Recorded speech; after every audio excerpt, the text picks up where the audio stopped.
Llevamos más de 16 meses de continua y obcecada campaña de ataque sin cuartel a la institución presidencial, situación nunca antes vista en la historia peruana. La única agenda del Congreso, desde el 29 de julio de 2021, en que juramenté que no podríamos considerar que está dentro del conjunto de vacadores o de golpistas, y ha señalado que hay una descomposición absoluta del aparato público y que hay hechos de corrupción. Para esa mayoría congresal que representa los intereses de los grandes monopolios y oligopolios, no es posible que un campesino gobierne al país y lo haga con preferencia a la satisfacción de acuciantes necesidades de la población más vulnerable, no atendida en 200 años de vida republicana.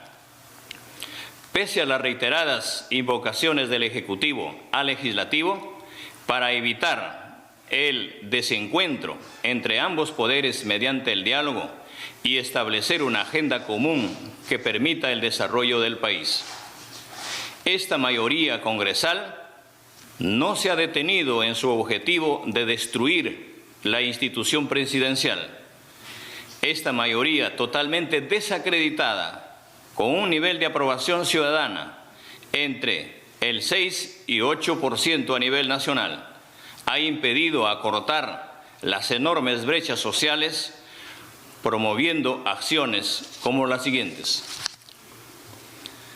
El Ejecutivo ha enviado al Congreso más de 70 proyectos de ley de interés nacional, con el objetivo de beneficiar a los sectores más vulnerables de la población, como la masificación del gas, la creación del Ministerio de Ciencia, Tecnología e Innovación, el ingreso libre a las universidades, la segunda reforma agraria, la reforma tributaria, la reforma del sistema de justicia, la eliminación de la actividad económica subsidiaria del Estado, la prohibición de monopolios, los que promueven la reactivación económica, entre otros, que no han sido atendidos.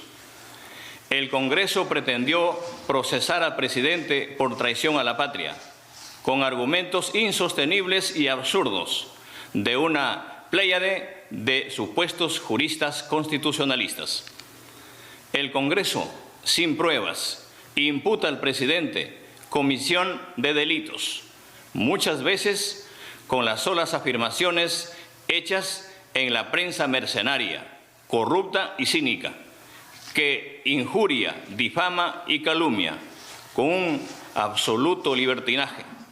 Sin embargo, el Congreso no investiga y sanciona actos delictivos de sus propios integrantes. El Congreso ha destruido el Estado de Derecho, la democracia, la separación y equilibrio de poderes, modificando la Constitución con leyes ordinarias, con el fin de destruir al Ejecutivo e instalar una dictadura congresal. Ha llegado al extremo de limitar el poder soberano del pueblo, eliminando el ejercicio de la democracia directa a través del referéndum. La vacancia presidencial por incapacidad moral permanente es el mecanismo del control político del Congreso hacia el Ejecutivo y correlativamente la cuestión de confianza es el medio de control político del Ejecutivo hacia el Legislativo.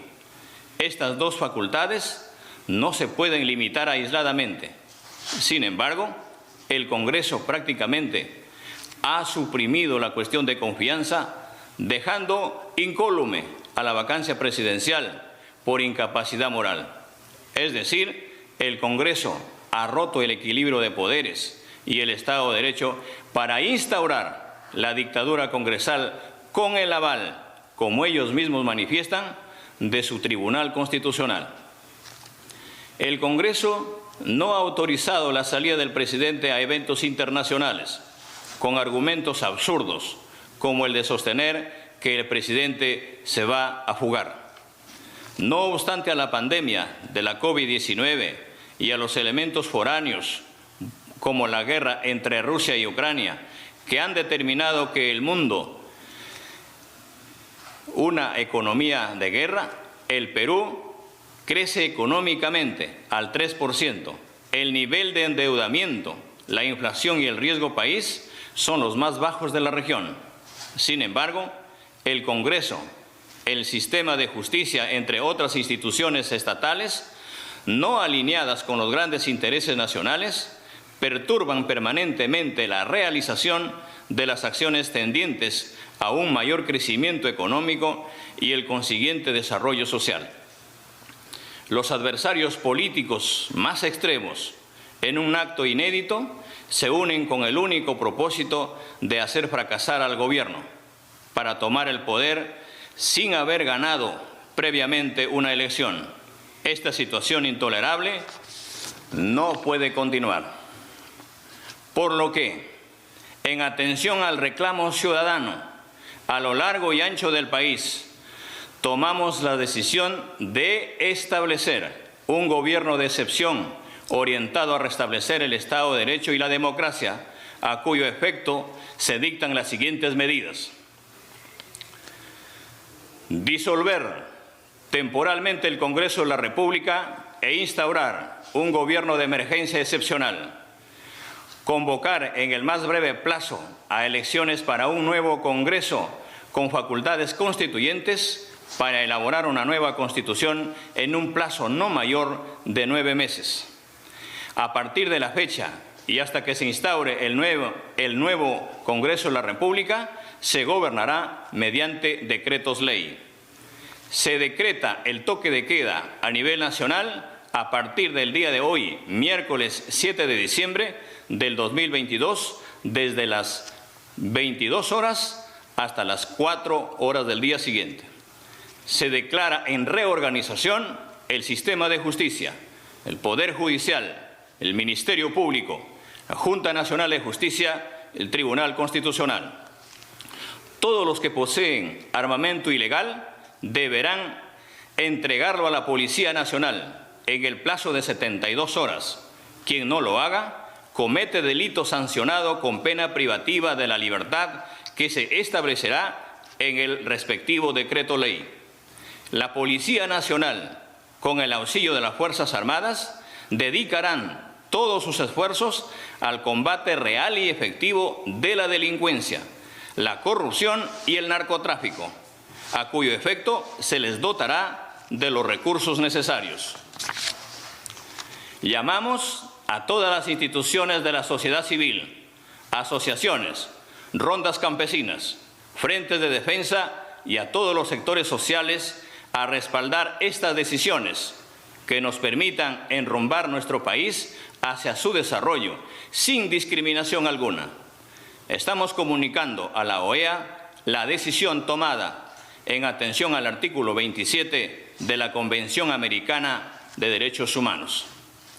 En este interregno, tal como lo hemos venido pregonando y haciendo desde el inicio, se respetará escrupulosamente el modelo económico basado en una economía social de mercado, que se sustenta en el principio que señala tanto mercado como sea posible y tanto Estado como sea necesario.